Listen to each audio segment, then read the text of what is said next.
Kamusta mga brad? It's me Eric at sa video na to, may share ako sa inyong comment galing sa isang subscriber dito sa YouTube. So nagtatanong siya, ang sabi niya, "Boss, matanong ko lang, best compliment perfume for men under 3K na pwedeng mabili sa Shopee, Lazada, thank you." So straightforward yung question ni Kenneth. So naghahanap si Kenneth ng perfume na magbibigay ng compliment or magbibigyan ng compliment yung pasok sa 3K na budget. Tapos, pwedeng mabili either sa Shopee or sa Lazada. So, naisip kong gawa ng video to kasi sobrang na-appreciate ko yung mga nagko-comment. Pag nagkakaroon ng views sa ng subscribers yung channel, nakakatuwa. Pero iba yung fulfillment kapag may ganitong comment, lalo na yung question. Kasi ang main purpose na itong channel, makapag-provide ng tulong or ng value sa mga makakanood. So, sobrang sarap sa feeling kapag may ganitong nagtanong kasi pakiramdam ko, siguro naisip nung tao na nakakapag-provide kami ng value dito sa channel. Kaya, nagtatanong ng ganito. So, Kenneth, thank you. Yung sagot dito sa question mo, may two things to consider muna. Babase ko to sa personal experience ko. Depende sa lifestyle, saka sa personality mo.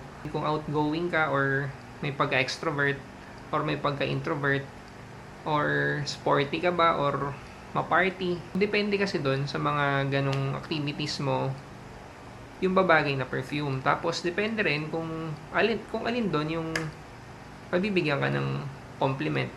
Kasi for example, gumamit tayo ng pang-party na perfume sa isang physical activity or outdoor activity. Pwedeng hindi mag-work kasi pwedeng beast mode pero hindi proper yung venue. Machochoke yung mga nakapaligid sa'yo. Imbis na makompliment ka, kumbaga hindi maganda yung mapapansin ka or maalala ka nila sa maling paraan. Kaya dapat i-consider mo yung dalawang bagay na yun. Magbibigay na lang ako ng perfumes na personally nagamit ko. Personally, nagkaroon ako nag-garner ng compliments for me nung nagamit ko sila. Dapat pasok sila sa 3,000. Maghahanap ako sa Shopee ng mga perfumes na i-recommend ko. Huwag kang mag-alala, yung mga i-recommend ko na shops na pwedeng pagbilihan. Ito yung mga reputable na sellers. Either kilala ko, nakausap ko, nakachat ko, or for sure nakabili na ako sa kanila. Hindi ka dapat mag-worry kung legit or hindi, kasi sigurado legit.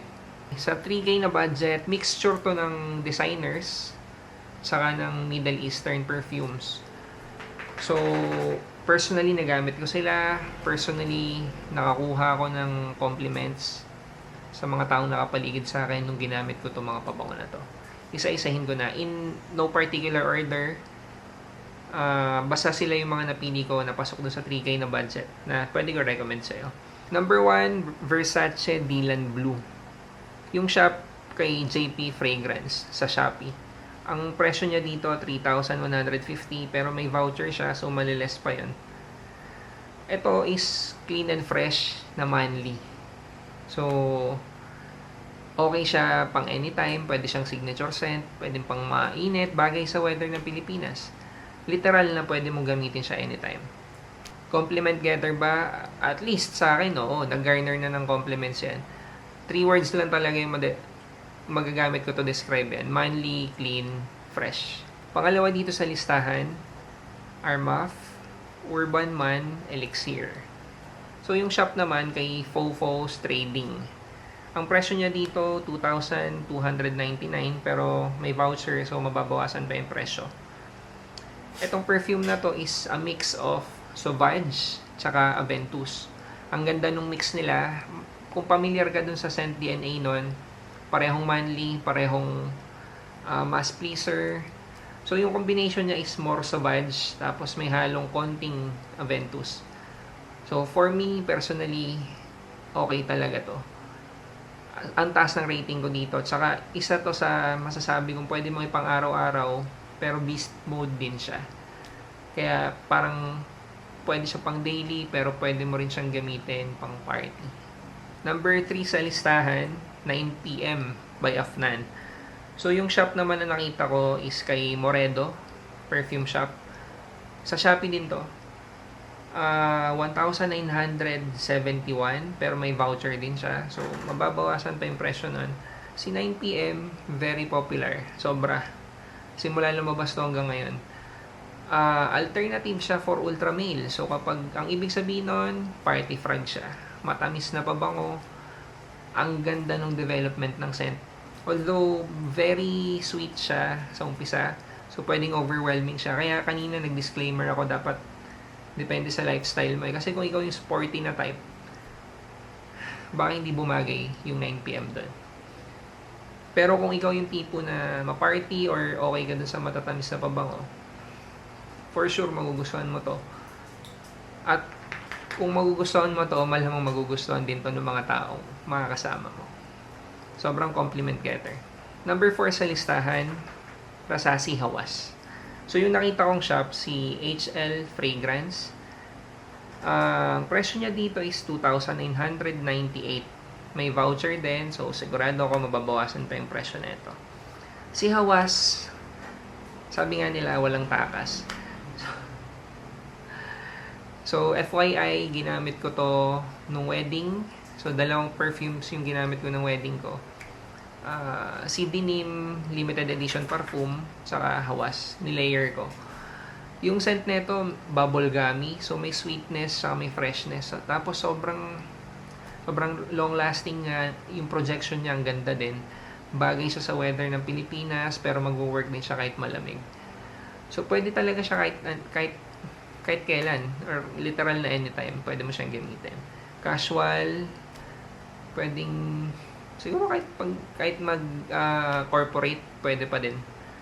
Sobrang bango niya sa hangin, sobrang mass pleaser. Next sa listahan, pang-apat na ba? Fakar Black kay Latafa. Ang nakita kong shop, si Dubai Shop Baliwag. Isa to sa alam kong pinakamura na nagbebenta ng Middle Eastern perfumes. So yung presyo nito 1,231, may voucher pa. Sa Shopee rin to. So sigurado mababawasan pa yung presyo. Si Fakar, alternative for YSLY EBP. Kung hindi ka familiar doon, sobrang okay siya. Recently, na-hype siya sa groups.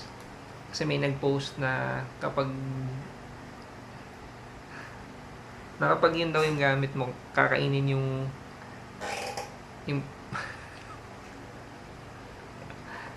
basta sobrang okay yung pabango na to.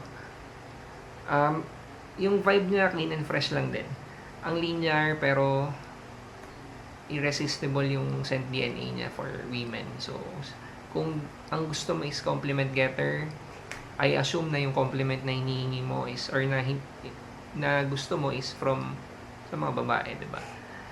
For sure magugustuhan to. Saka ang mura, ito yung pinakamura dito sa listahan ko. Number 5, Latafa Camera. So, yung shop, HL Fragrance ulit.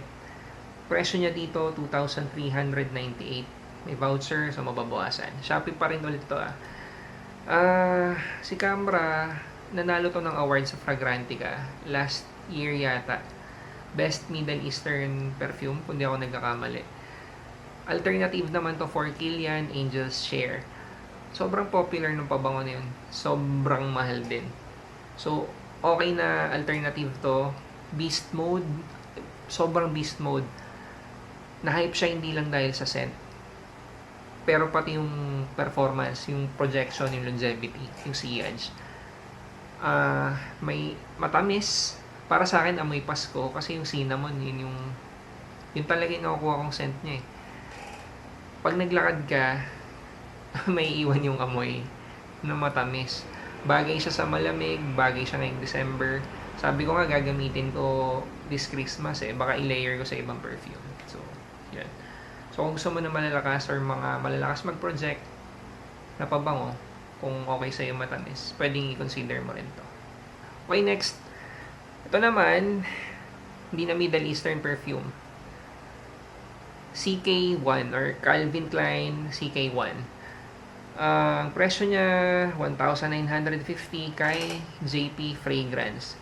Meron ding voucher, so for sure, mababawasan pa yung presyo.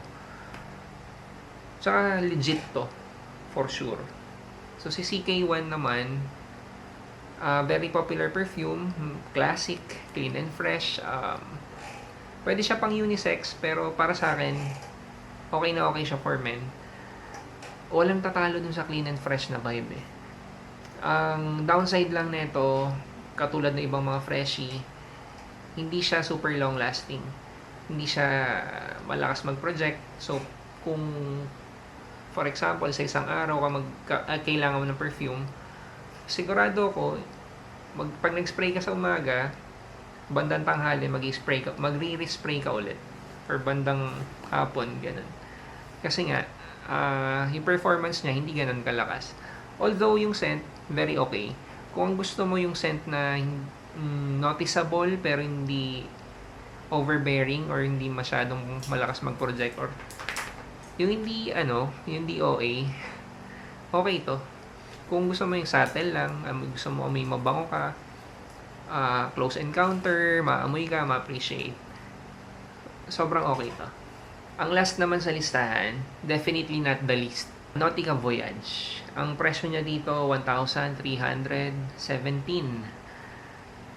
Kay JP Fragrance ulit, may voucher, so baka mabawasan. So baka ito pa pala yung pinakamura.